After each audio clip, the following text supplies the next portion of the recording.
Bismillahirrahmanirrahim. Assalamualaikum warahmatullahi wabarakatuh. Alhamdulillah wassalatu wassalamu ala Rasulillah wa ala alihi wa man tabi'ahu bi ihsan ila yaumiddin.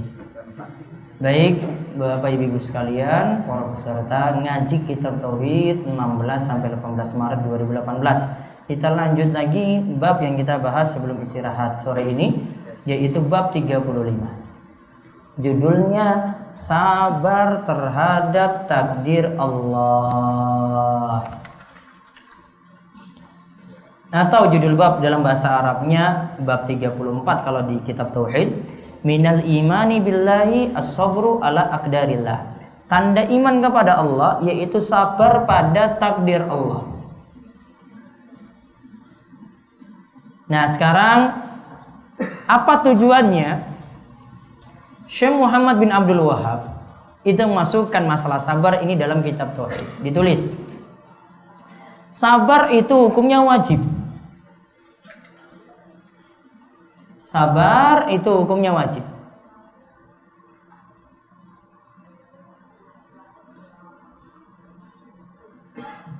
Ketika kita tidak sabar,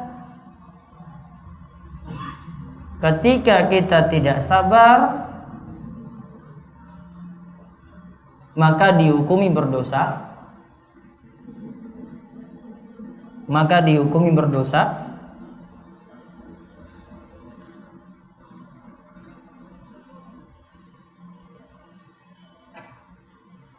Dan akan menafikan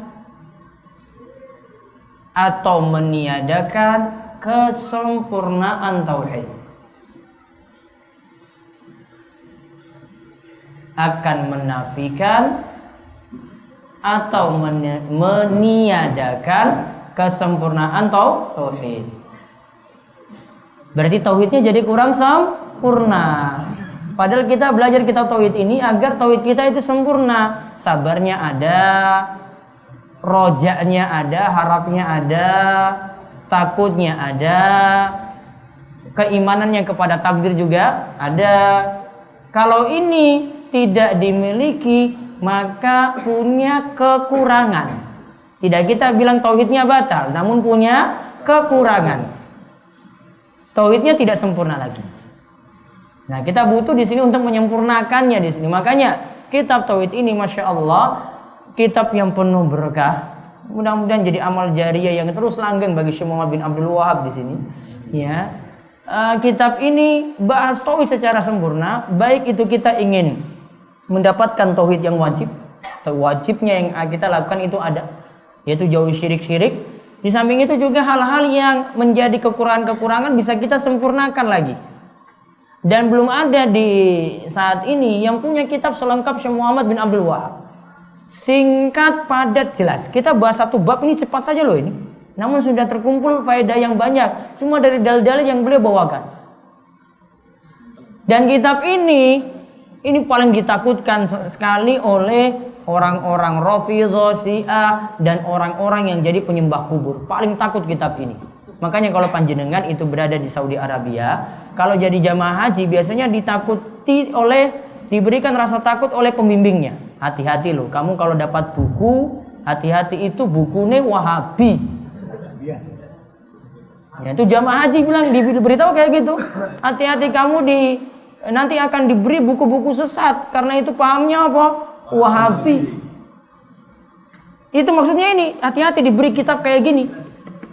Ya, kitabnya Syekh Muhammad bin Abdul Wahab. Dan memang kalau di sana cuma dapat seputar kitab-kitab ini saja. Ya, entah kitab tauhid, salah satu usul, qawaidul arba, ya, diberikan seputar kitab itu. Itu paling dikhawatirkan sama sekali.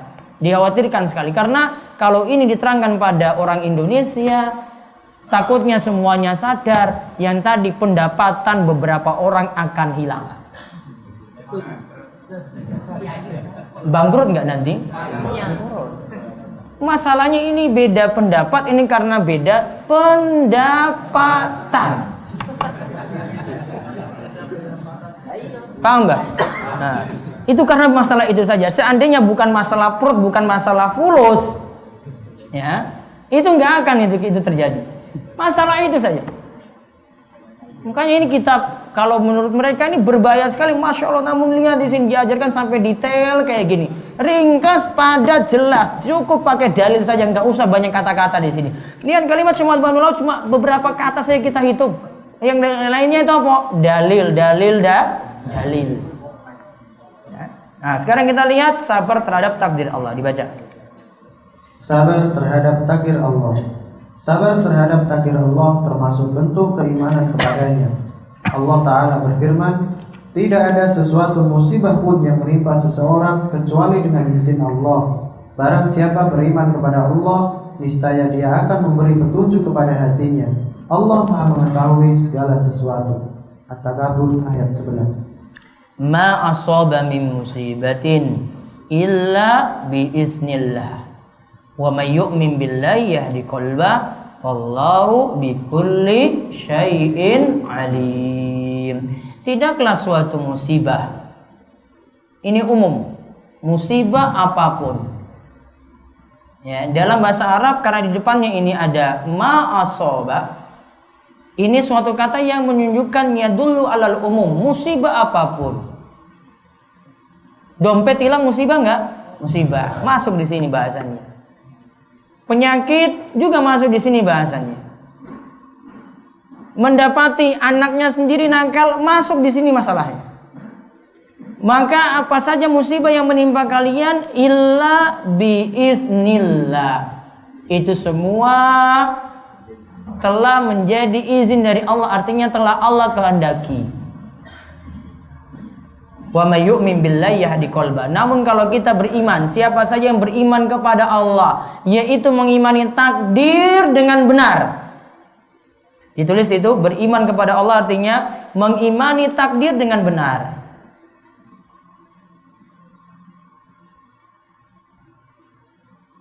Karena nanti ada perkataan dari Alqamah di bawah.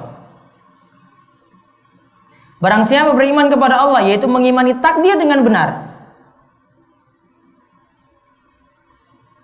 maka dikatakan yahdi qalbah, niscaya Allah akan memberi petunjuk kepada hatinya.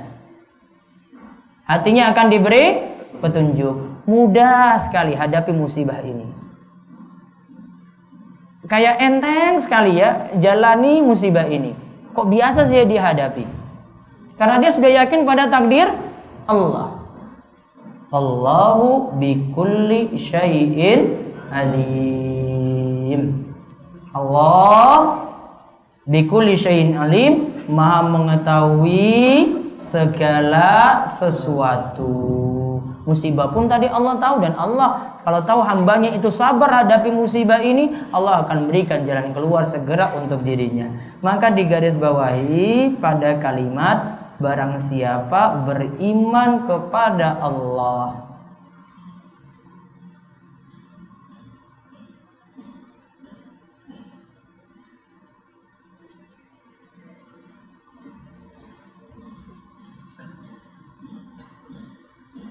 Nah, lantas lihat Alqamah. Alqamah menjelaskan bahwa ayat di atas berbicara tentang seseorang yang ditimpa musibah. Lantas dia sadar bahwa musibah itu datangnya dari Allah, maka dia pun rela dan pasrah. Alqamah menjelaskan bahwa ayat di atas, berarti apa ayat di atas? At-Taghabun ayat ke-11. Berbicara tentang seseorang yang ditimpa musibah. Musibah apa di sini? Umum. Kefakiran, kemiskinan termasuk. Belum mendapatkan pekerjaan juga termasuk. Belum dapat jodoh termasuk. Musibah enggak belum dapat jodoh itu?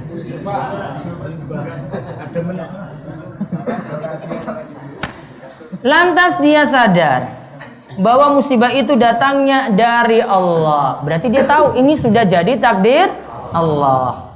Maka dia pun rela dan pasrah, ridha dan taslim. Dia ridho, rela, dan pasrah. Pasrah semuanya itu dari Allah. Maka nanti Allah yang akan mudahkan itu semua. Itu tafsiran dari Alqamah. Lihat keterangan Alqamah di bawah 152. Beliau adalah Alqamah bin Qais bin Abdullah An-Naqai Al-Kufi. Al-Kufi berarti berada di Kufah sana, daerah di Irak. Beliau termasuk ulama dan pembesar dari kalangan tabi'in. Rasul, di bawahnya itu sahabat, di bawahnya itu murid-murid sahabat namanya tabi'in. Beliau wafat tahun 60-an Hijriah. Sekarang lihat lagi diriwayatkan dalam Sahih Muslim. Diriwayatkan dalam Sahih Muslim dari Abu Hurairah radhiyallahu anhu, Rasulullah sallallahu alaihi wasallam bersabda, dua perkara yang masih dikerjakan orang padahal kedua-duanya adalah kekafiran, yaitu mencela nasab orang lain dan meratapi orang yang telah mati. At-ta'nu fin nasab wa niyaha 'alal mayyit. Ada dua hal yang dicela dan itu termasuk kekufuran. Satu, at-ta'nu fin nasab, mencela nasab. Dua, wa niyahatu 'alal mayyit, niyaha, meratapi orang mati, meratapi keluarga yang meninggal dunia. Nangis berlebihan, tanda tidak sabar. Di garis bawahi, meratapi orang yang telah mati. Bahasa Arabnya tadi apa? Niyaha.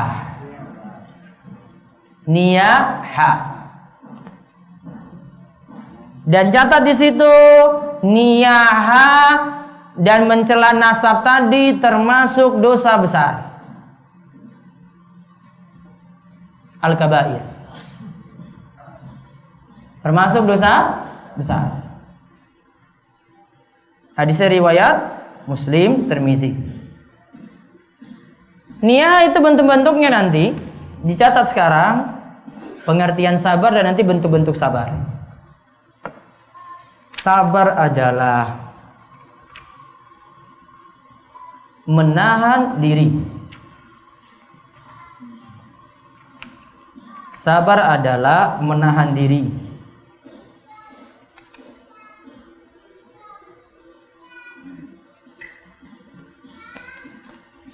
Dengan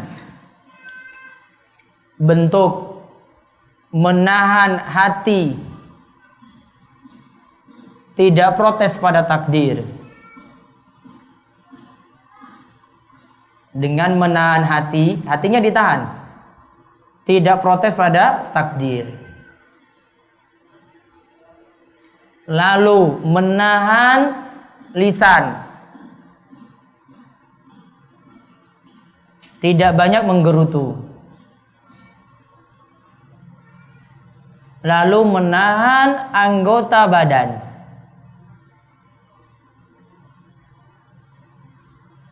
Menahan anggota badan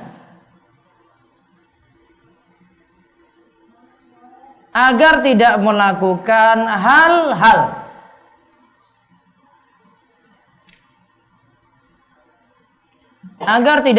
apa? Hal-hal yang menunjukkan tidak sabar. Contoh apa hal-hal yang menunjukkan tidak sabar? Ditulis contohnya nanti. Menampar pipi,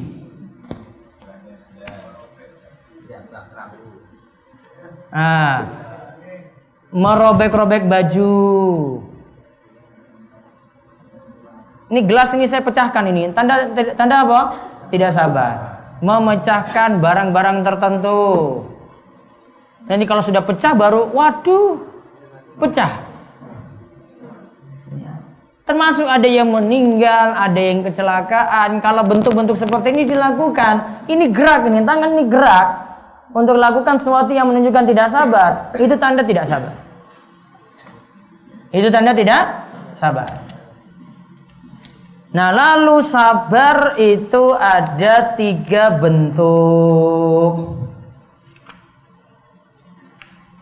Sabar ada 3 bentuk. 1. Sabar dalam ketaatan.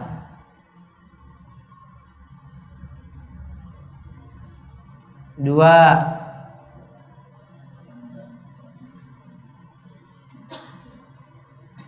Sabar dalam menahan diri dari maksiat.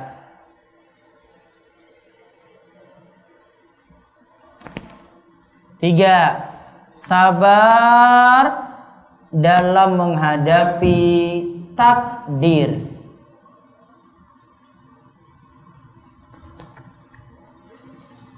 Sabar dalam menghadapi takdir yang terasa berat. Takdir yang terasa berat. 1 apa? Sabar dalam ketaatan. 2. Sabar dalam menahan diri dari maksiat. Yang ketiga, sabar dalam menghadapi takdir yang terasa berat. Nah, contoh yang tadi sabar dalam ketaatan, kita paksa diri kita untuk sholat itu sudah nahan diri ini. Ya, karena dia paksa ini dirinya. Dia berusaha tahan di situ. Saya kerjakan sholat sampai rampung. Saya nggak mau lakukan pembatal-pembatal di luar dari sholat. Dia sudah nahan diri itu. Sama seperti saya sabar ketika ada yang sabar ketika jalani puasa. Itu namanya sabar dalam ketaatan.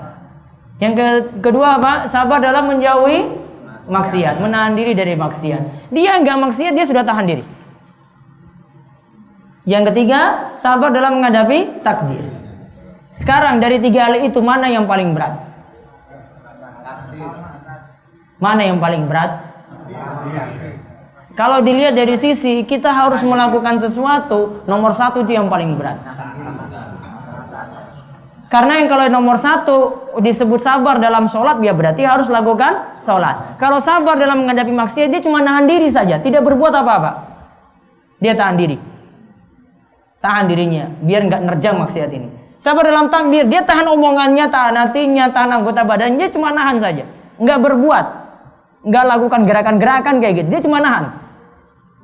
Maka dari sisi melakukan sesuatu, sabar yang paling berat, sabar yang pertama. Sabar dalam ketaatan. Nah, kemudian satu lagi, sabar itu wajib dan harus ada di awal ketika menghadapi musibah. Sabar itu wajib dan harus ada ketika di awal mendapatkan musibah.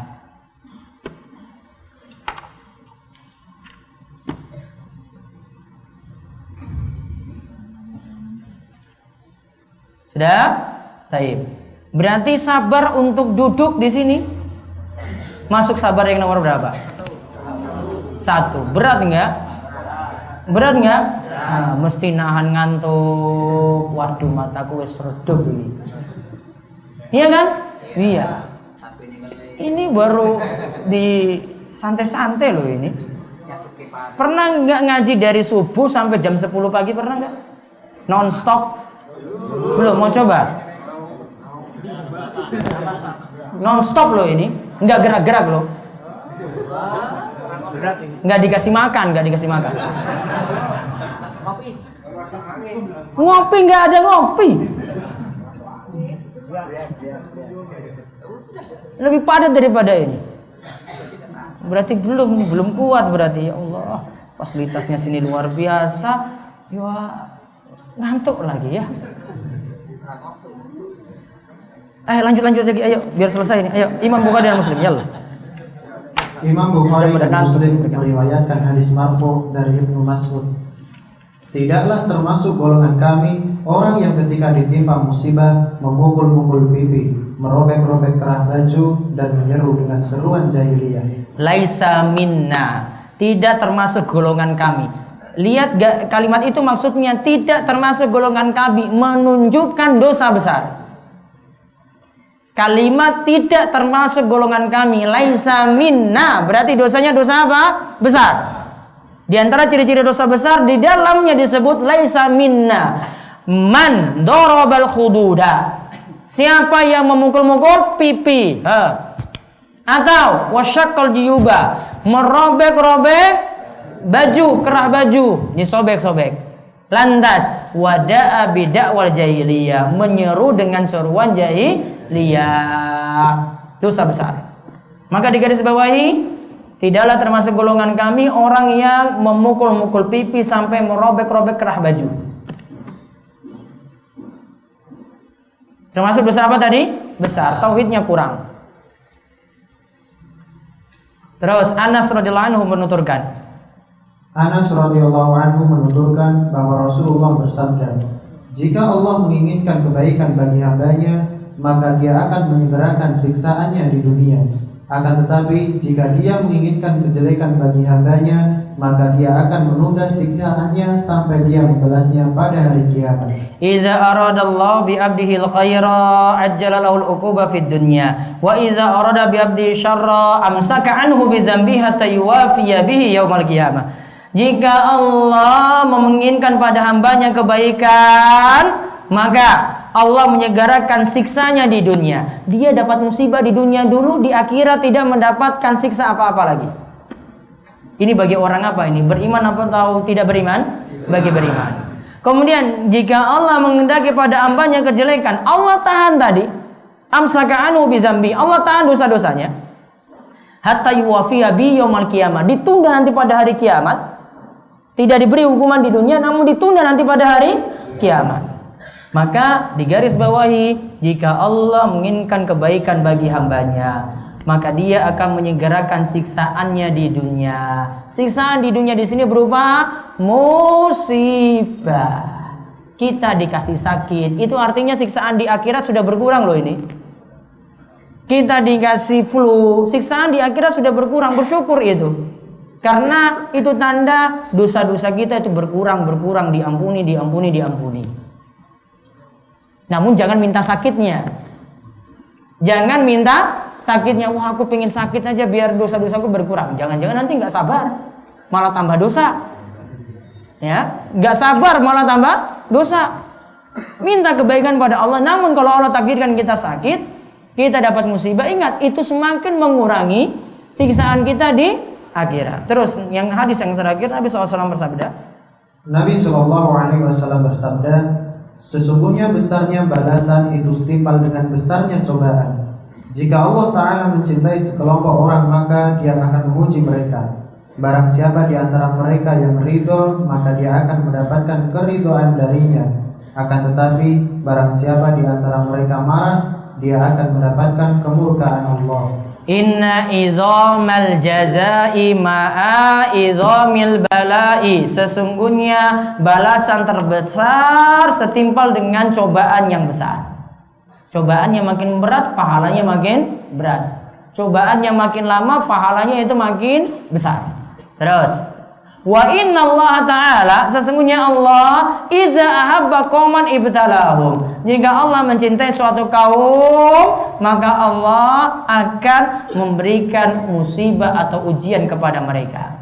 Faman radiya, siapa yang ridho dengan musibah tadi, maka dia akan mendapatkan ridho Allah. Wa man sakhita, siapa yang enggak senang, tidak ridho, murka pada musibah itu, Allah pun juga akan murka. Di garis bawahi pada kalimat ibtalahum, barang siapa tadi mana itu? Akan menguji mereka tadi. Jika Allah Ta'ala mencintai sekelompok orang, maka Allah akan menguji mereka. Dia akan menguji mereka. Tanda kalau kita dapat musibah juga tanda Allah cinta, khusus untuk orang beriman. Namun kalau untuk orang kafir, orang ahli maksiat, dapat musibah itu malah siksa, azab. Nah, sekarang kita lihat yang terakhir, kandungan bab 1. Kandungan bab 1. Tafsir surat At-Taghabun ayat 11. Tafsir surat At-Taghabun ayat 11 tadi. Ma asaba min musibatin illa bi iznillah. Tidaklah musibah itu datang kecuali dengan izin Allah. 2. 2. Sesungguhnya sabar terhadap takdir Allah adalah termasuk bentuk keimanan. Sabar terhadap takdir Allah termasuk bentuk keimanan. Itu bagian dari iman. Terus yang ketiga.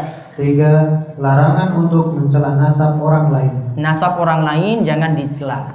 Keturunannya tidak disalahkan. Kalau dia berbuat salah cukup dia saja. Tidak perlu bawa-bawa nasabnya semuanya itu disalahkan. Yang keempat. 4. Ancaman yang sangat keras bagi orang yang memukul-mukul pipi, merobek-robek kerah baju, dan menyeru dengan seruan jahiliyah. Ini seperti yang dilakukan oleh orang-orang Syiah. Mereka itu ketika ingin mengenang kematian Hasan atau Husain di sini, mereka itu merobek-robek bajunya, kemudian menampar-nampar pipinya, tanda tidak sabar. Mereka ini orang-orang yang terkena hadis tadi. Tidak termasuk golongan Nabi SAW. Terus yang kelima. 5. Tanda ketika Allah menginginkan kebaikan hambanya. Apa tadi tandanya? Allah akan segerakan musibah di dunia, di akhirat dosanya berkurang.